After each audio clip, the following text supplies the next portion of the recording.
Manipuri learners. This live session is meant to teach you the names of the common things we see daily, and also some of the verbs used in constructing important sentences.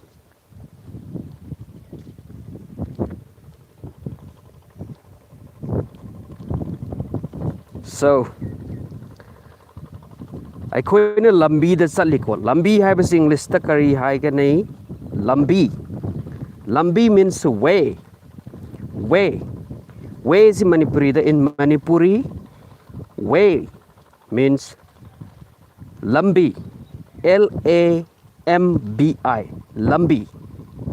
Okay, so if you're talking about road haragadi sorok haganiko sorok SOROK sorok road sorok. Human beings miyoiba. Since this is a live session, I am not going to write anything in the video. Human beings means miyoiba MIYOIBA miyoiba. Plural sing SING miyoiba sing. Boy means nipa macha boys, girls nipi macha. Some boys are walking in front of me. Nipa macha khara aigi mang da chatli. Some boys are walking in front of me. Habadiko. Look here.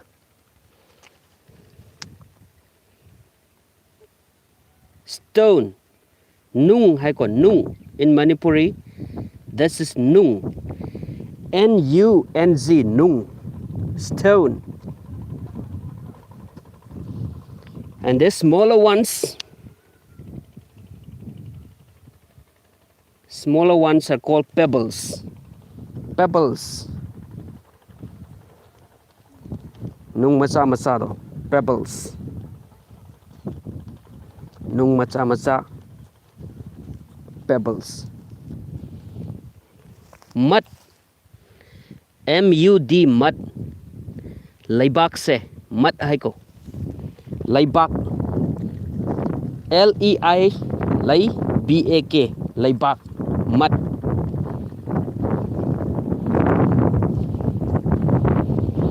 Asida chele be singji stream haina khangnai stream STREAM stream.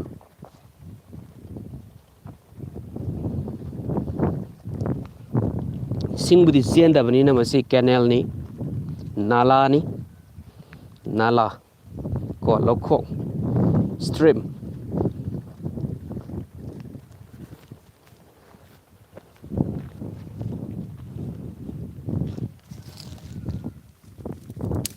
Stick chay. You wanna guess? Go.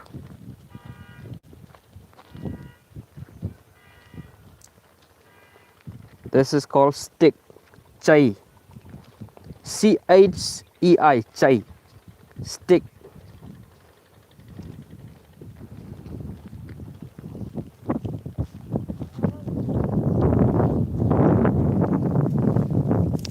Straw.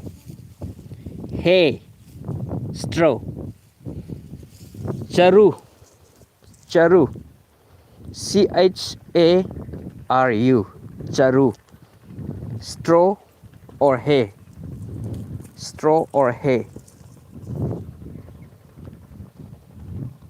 Munna tasalo. Listen very carefully. Very important common words in Manipuri. If you want to learn Manipuri, you need to know these important common words. Leave Mana. Mana. M-A-N-A. Leaf mana. Very important common words, common nouns. You need to know them.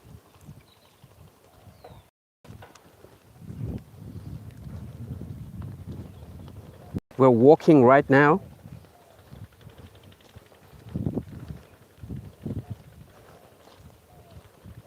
The sun is very important for health. Numitsi yamna aikoigi haksangi onadi yamna darkar leba potiko.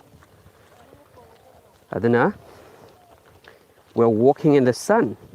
Koi numit ki mangal da hauzik chatli ko.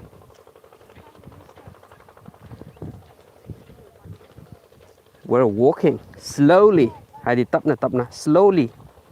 Tapna, slowly. We're walking slowly. Koi tapna chatli. Koi tapna chatli. We're walking fast. Hadi koi yam thun chatli ko. We're walking fast. Hungry, what does hungry mean in Manipuri?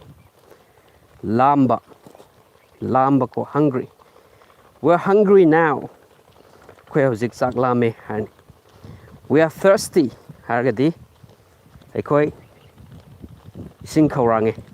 Thirsty means kaurangba. We're thirsty now. Sigum basikari hai? Pond. P-O-N-D. Pond. Pukri.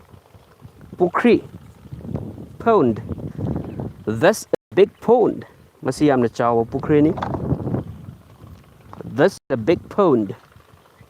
Yam na chawa pukri ni hai ni.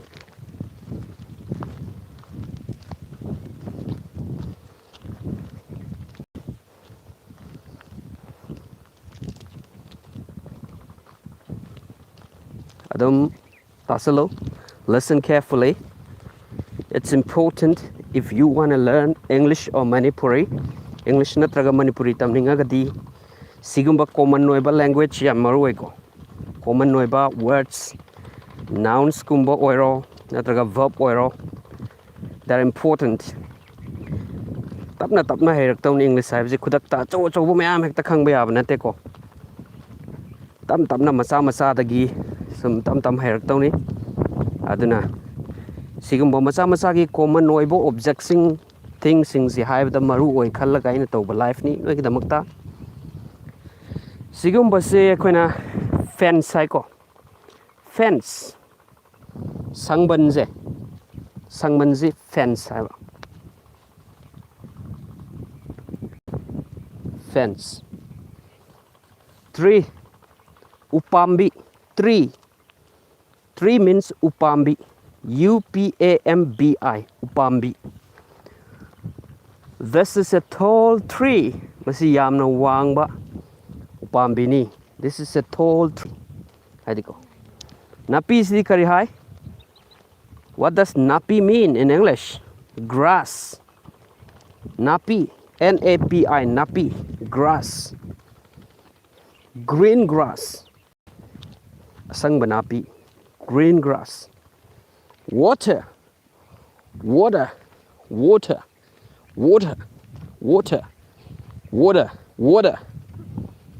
Singziko. Water or water. Hiding behind American or British or English ngaktaniko. Water. Manipuri dana. Water. Ko.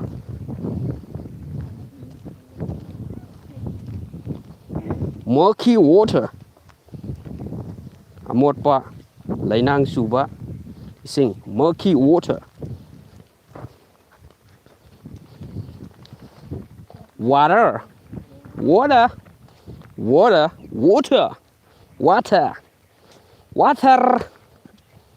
Am hai bia netra. Gyan tar lo re. Pronunciation du khar chum nek ngang lo re. Karamba state ki karamba country ki hai lai te netra.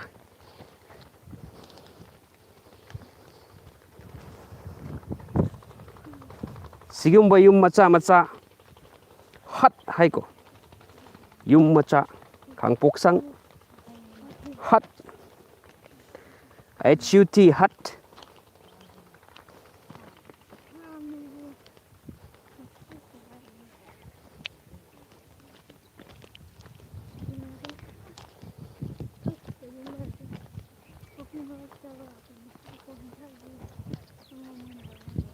Easy. Yam lai ko.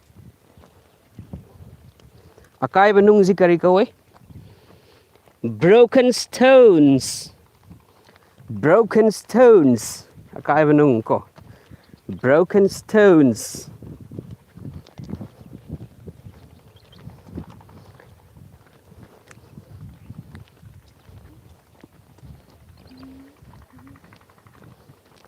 Lai khom lai nang yam thok po mapom du kari hai. Swampy. Lai khom lai nang yam thok po mapom. Swampy area. Slashy. Kai bado. Slashy.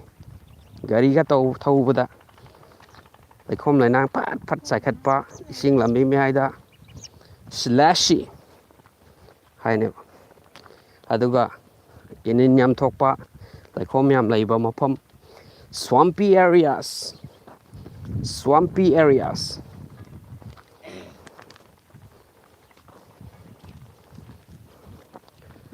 Bridge. Go. Bridge hay di kayo no? Thong. THONG. Thong. Bridge hay di thong.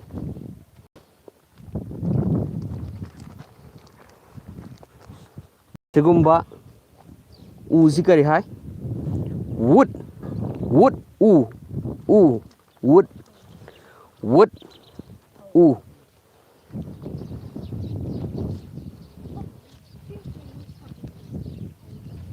Mai thana ba sing oi ba kano do uzi kari hai.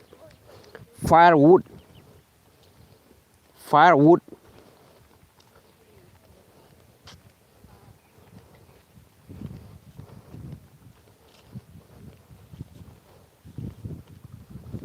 Ada sanam lai re sanam mom ni. There is a cow. Sanam mom lai. There is a cow.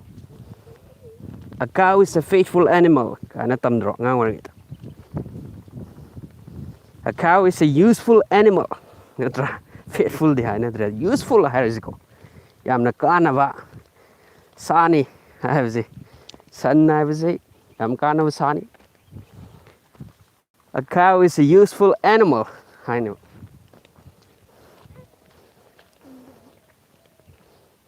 Faithful zina horse kumba. Kano gumbada. Kano hui gumbada sin natara natra. Mapuning ba. Natra adu gumba. Sidana cow kano gumba horse kumba. Dog kumbada sin. Dog is a faithful animal.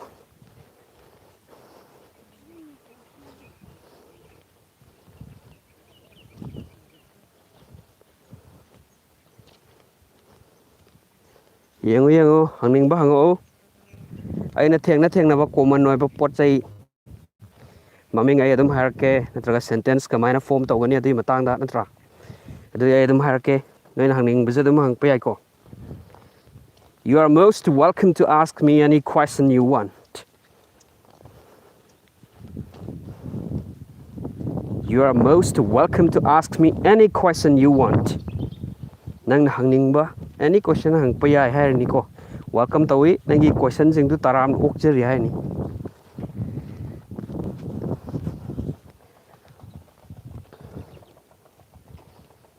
sigumba mi phambam mi ngai pham mi phambam sumba sikari hai waiting shed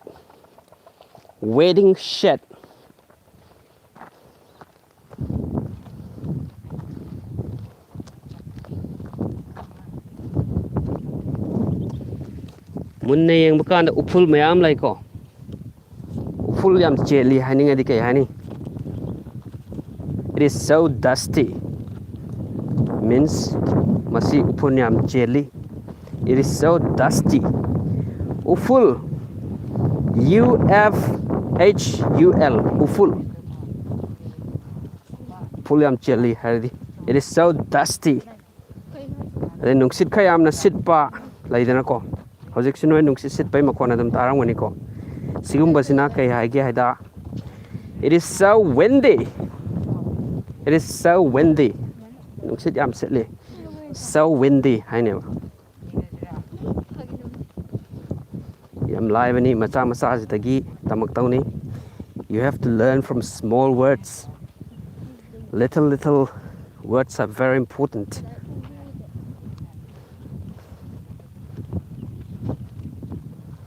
yamna kaino tawbadagi achawbadagi tamgadaba natte macha macha dai tamgadabani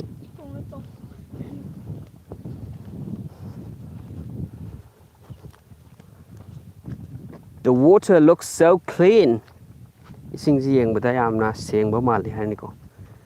The water looks so clean. Isingji yengbada yamna kaino tawba clean oiba mali haini. Nga macha mayam iroi si isingji tako.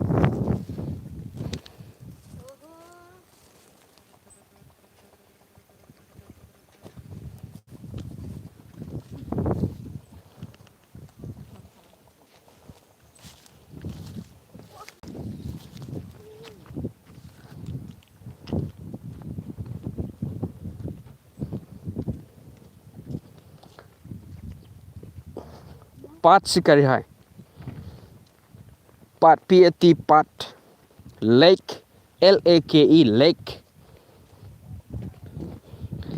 Lake means pat P-A-T pat. L-A-K-E lake. Lake nate ko lake.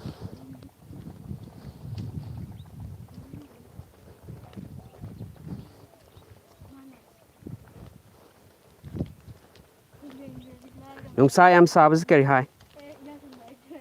Scorching heat of the sun. Nungsa yam saba. Khang bungam da kai saba laidana ko. Scorching heat of the sun. Nungsa yam na saba. Nungsa yam na saba. Scorching heat of the sun. Scorching heat of the sun. A cow is grazing. Grazing hadi napi kai saba machinjak saba se sangumbana cattle na grazing napi chari machinjak chari ko grazing a cow is grazing cattle are grazing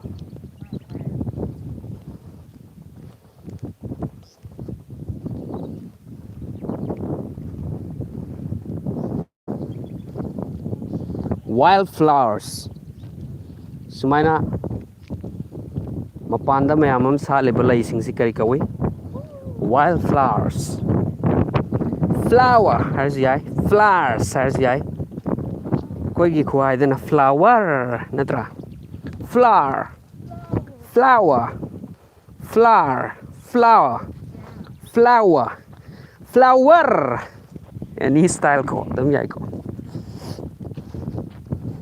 butterfly. Butterfly means curry. Hello, butterfly curry. Curry? Kurang. Kurak. Butterfly is kurak, hebra. Haram moida. Kurak. Butterfly.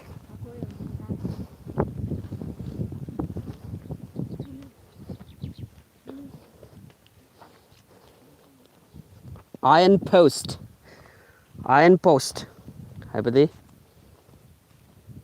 Iron hari yacht niko. Yacht. Iron yacht. Iron post.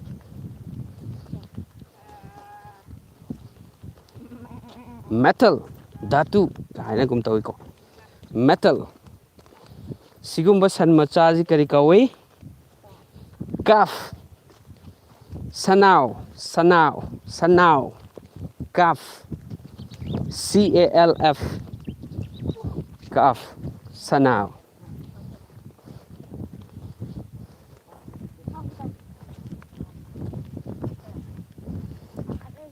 A cow is sleeping in the middle of the road.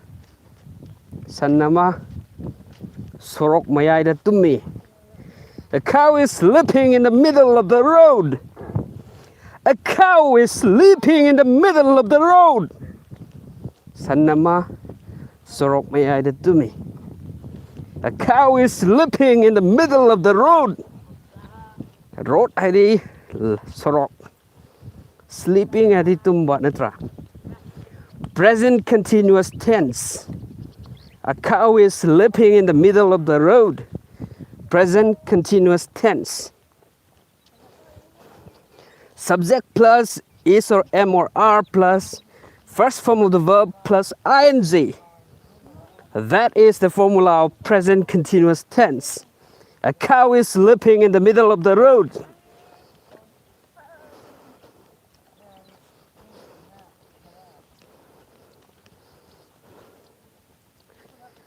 The boys are walking with their hands joined. The boys are walking with their hands joined.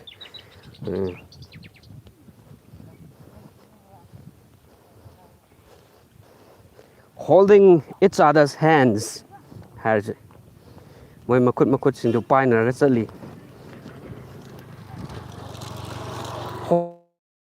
Holding one another's hands.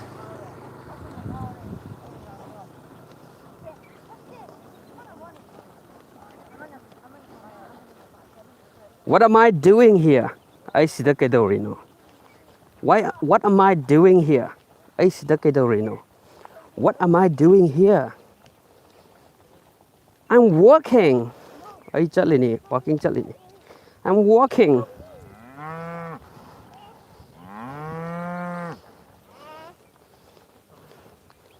Moo, moo, says the cow. When you were a little kid, you were learning something like meow, meow, says Christ. Cow. Says the cow. Meow, meow, haina. Sanna hai, haina ngang tamdro.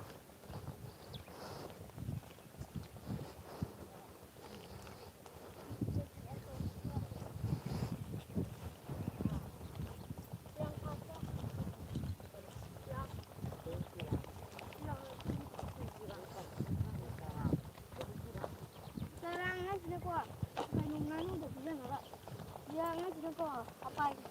23 minutes now. Zek minute kun go hum doi sure live to risiko.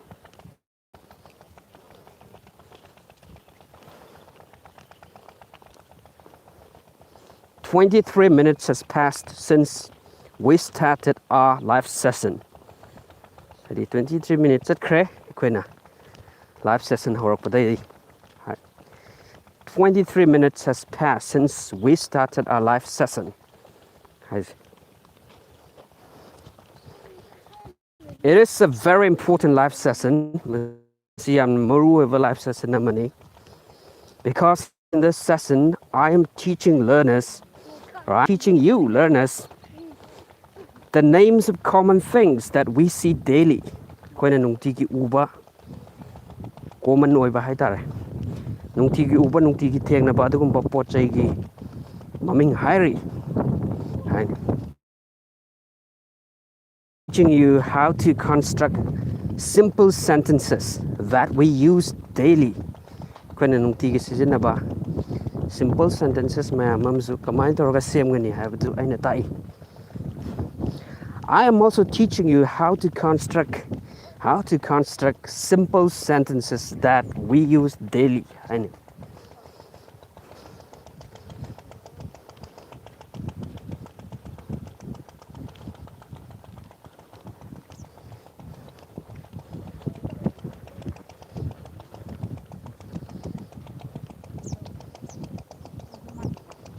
Are you tired? Nang wara bra. Are you tired? Nang wara bra. Are you tired? Nang wara bro. Nang wara bro. Are you tired? No, I'm not tired. I'm feeling energetic.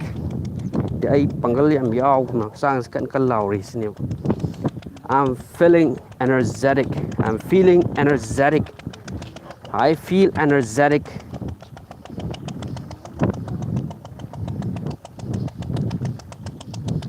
We're climbing. Khoi mathak takari. We are climbing up.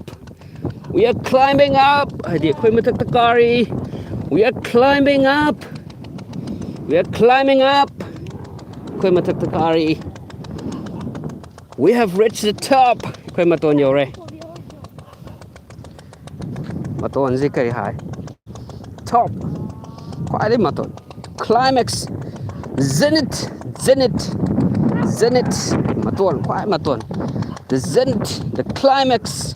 Khoi di wang ba. Climax.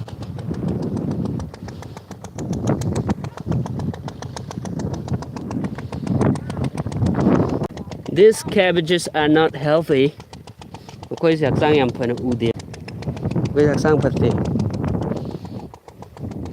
This cabbage is not healthy.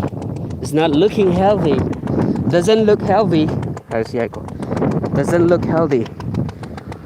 Iron pipe. Yorki pipe. Iron pipe. Iron pipe. Metal pipe.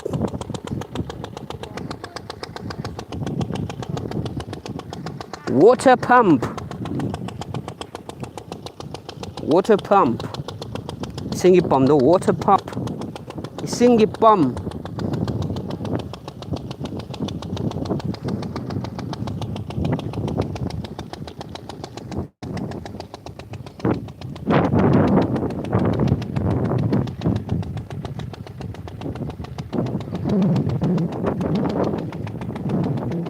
I'm so happy today.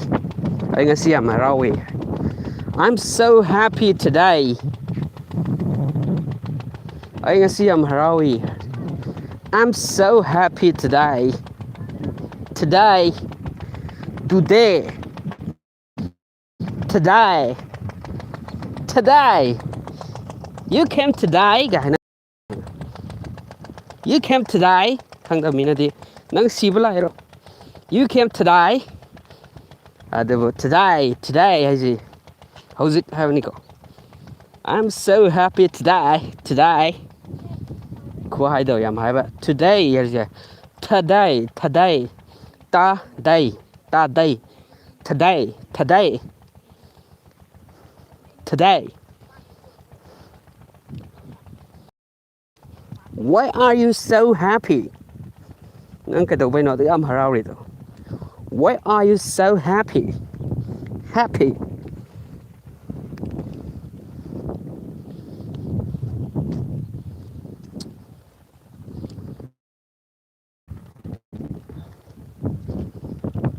I'm so happy because I'm alive. Because I'm alive.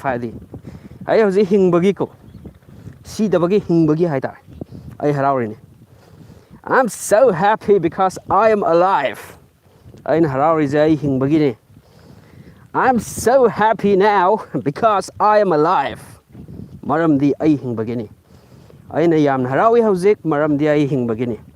I am so happy now because I am alive. I know.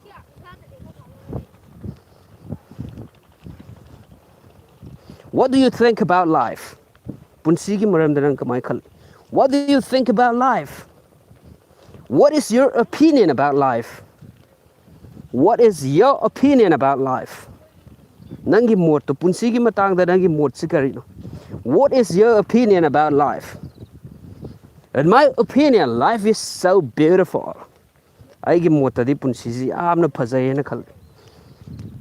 my opinion, life is so beautiful, so amazing. So amazing, so wonderful. Life is so wonderful. Life is so mysterious. Mysterious idea. Explain to ngamdaba. Pot hai tare. Aikoigi science ne explain to ngamdaba. Aikoigi physical oi pot sina mapan gi pot sina. Aikoigi reasoning na ꯑꯩꯈꯣꯏꯒꯤ ꯋꯥꯈꯜꯅ ꯑꯩꯈꯣꯏꯅ ꯁꯥꯟꯅꯔꯤꯕ ꯃꯌꯥꯝꯁꯤꯅ explain ꯇꯧꯕ ꯉꯝꯗꯕ ꯄꯣꯠꯁꯦ ꯃꯤꯁꯇꯤꯔꯤꯌꯁ ꯍꯥꯏꯅꯦꯕ. So life is so mysterious. I just love it. ꯑꯩ ꯇꯁꯦꯡꯅ ꯅꯨꯡꯁꯤ ꯄꯨꯟꯁꯤꯁꯤꯗꯤꯀꯣ. ꯑꯩ ꯄꯨꯟꯁꯤꯁꯤ ꯇꯁꯦꯡꯅ ꯅꯨꯡꯁꯤ. Life is so mysterious. I just love it. ꯄꯨꯟꯁꯤꯁꯤ ꯌꯥꯝꯅ ꯃꯤꯁꯇꯤꯔꯤꯌꯁ ꯑꯣꯏ. ꯑꯩꯗꯤ ꯍꯦꯛꯇ ꯅꯨꯡꯁꯤ ꯄꯨꯟꯁꯤꯁꯤ ꯁꯤꯅꯦꯕ ꯑꯩꯅ ꯍꯥꯏꯅꯤꯡꯉꯤꯁꯤ.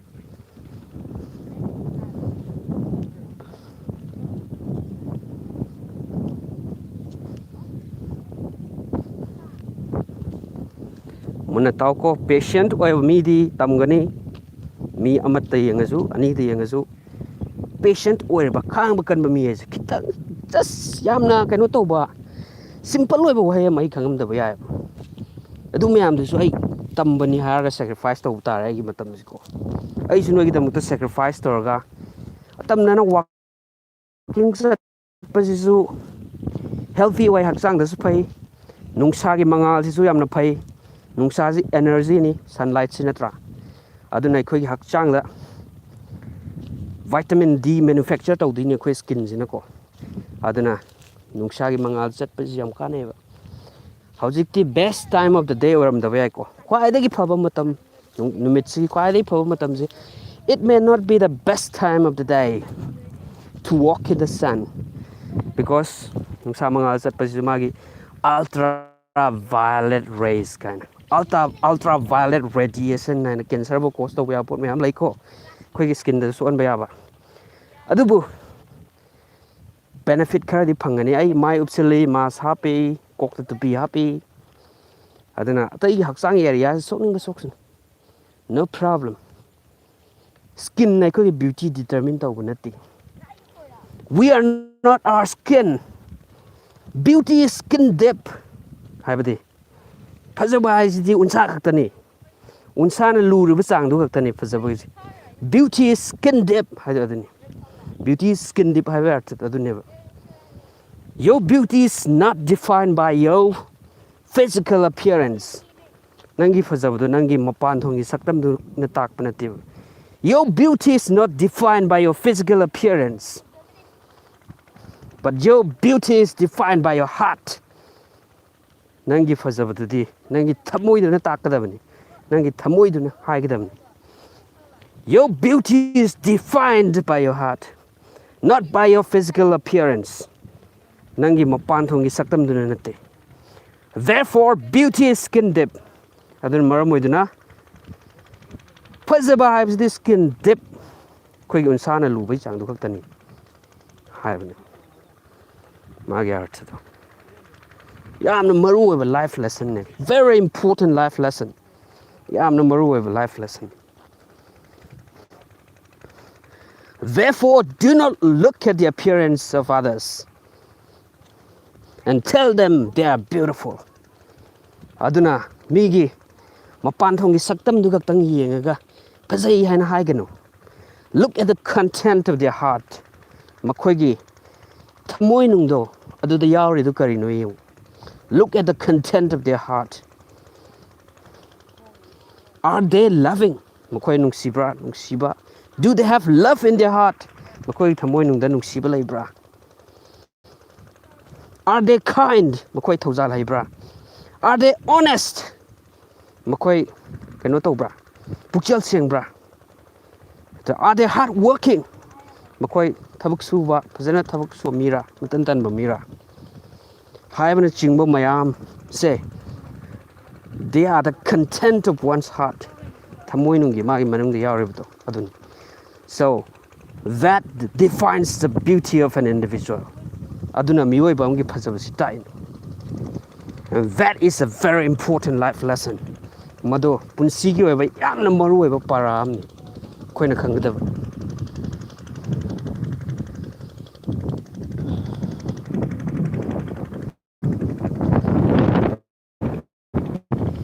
Scenic beauty. Yengbada phazarba thibigi saktam. The beauty of nature. Mahosagi phazaba. The beauty of nature. I love the beauty of nature. Mahosagi phazaba se ai tase nungsi. I love the beauty of nature. Nature is so amazing and so mysterious. Mahausaji yamna ngai yamna mysterious oi. And my life is beautiful. Aduga aigi punsi su yamna fazai.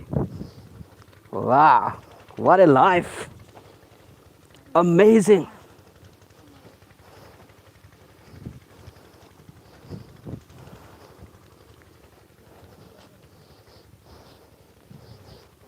Keep walking, keep walking. Yamna haiba American poet or male mais American or male. Robert Frost have nupa da khang bro noi. Robert Frost. Do you know who is Robert Frost? Robert Frost is kanano khang bro. Do you know who is Robert Frost? Yamna popular over American poet amniko. British poet American poet. Wait. We confuse it. Mana iramba yamna phajaba saireng am lei. Am thi phajaba. Madugi saireng dong tang par yenguna khoi.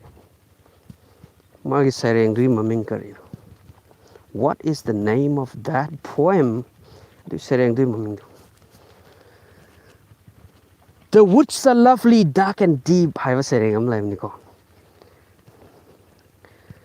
The woods are lovely, dark and deep. Haiva ko. Mountains, forests, meams, mana yingzil luka anda. Amna green wara sangaga muraga mammaga am phajabdo. The woods are lovely, dark and deep. Hanmana express the way of. Aduga loiram daida akoigi ahanba India ki Prime Minister su oigiba Jawaharlal Nehru do. Mana su yamna pamjaba makhada loiram dai sentence khara lai. Aina su yam ngaujaba ko. Any paba mi amana poem haiba mi amana explain tawbada mo explain tawba mong da tawba tawning ba mong da tawba ya. There's once literary work haisi mapan thokraga di aina explain tawning ba mong da aina interpret tawba ya ko. Adu ai target so ski last part se. So lovely. And miles to go before I sleep. Haibam laitra. And miles to go before I sleep. I tumdringai da miles kilometer mayam ama satkadaba lai sine. And miles to go before I sleep. And miles to go before I sleep. I tumdringai da satkadaba mayam lai. Aina accomplish tawgadaba thabak mayam lai. Aina tahodriba tawgadaba thabak mayam lai ai sidringai da. Haibagi mong da interpret tawu ya ko. And miles to go before I sleep. And miles to go before I sleep. And yam phajabne koigi the first Prime Minister of India, Jawaharlal Nehru, loved this poem, and particularly the last lines. Manasi amna pamjakiwa nungsijakiwa sairengni maruina last ki part sing do last ki line khar do. And miles to go before I sleep, and miles to go before I sleep. Yamna inspiring ohen bayai. Aikoina tasengna literary works appreciate or magi deep over insight meaning do. Madu munna khanjilur di yamna phajaba poni hai taren.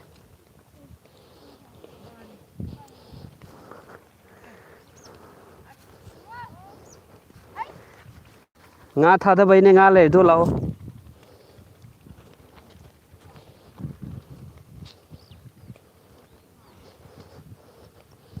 Any question, guys?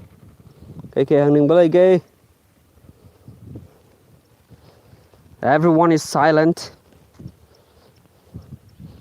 Aina title the special live session for Manipuri learners have the English stick I tam nanga yor maroi khan jalo mi yam lak trisbo. English na pick thale Manipuri na pick thale. You can learn both animak tambay Manipuri su tambay English su tambay. You can learn both.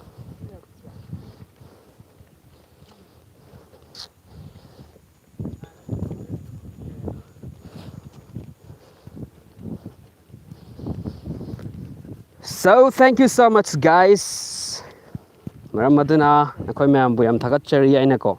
Thank you so much, guys, for being with me.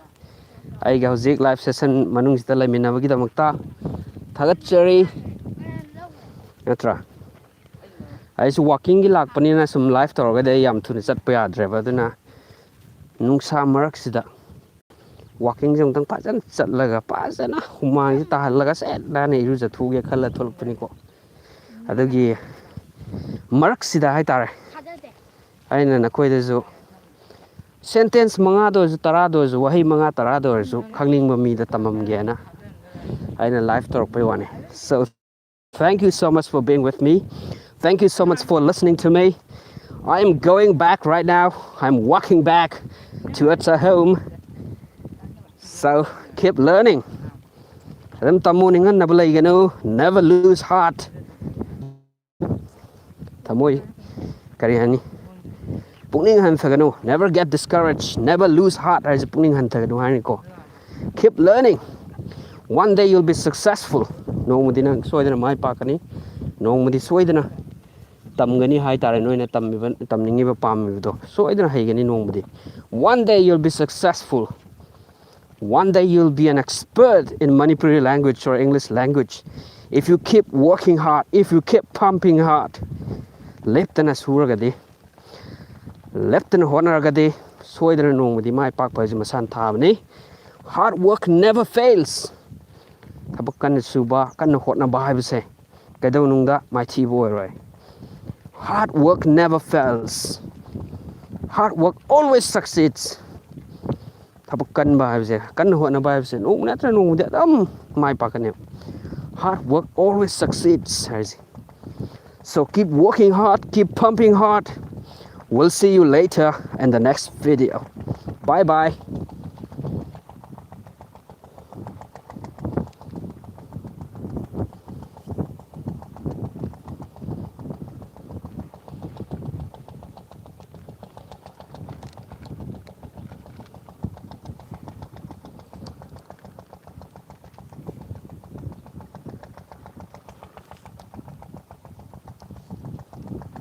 Yeah, you're very welcome. Thank you, Haribamidu. Thank you so much. You are very welcome for being with me. Keep learning. Enjoy your moments. Lakpa moments khudingmak mikup khudingmak nungai thu kana honau. I'm going back right now. Ay halani.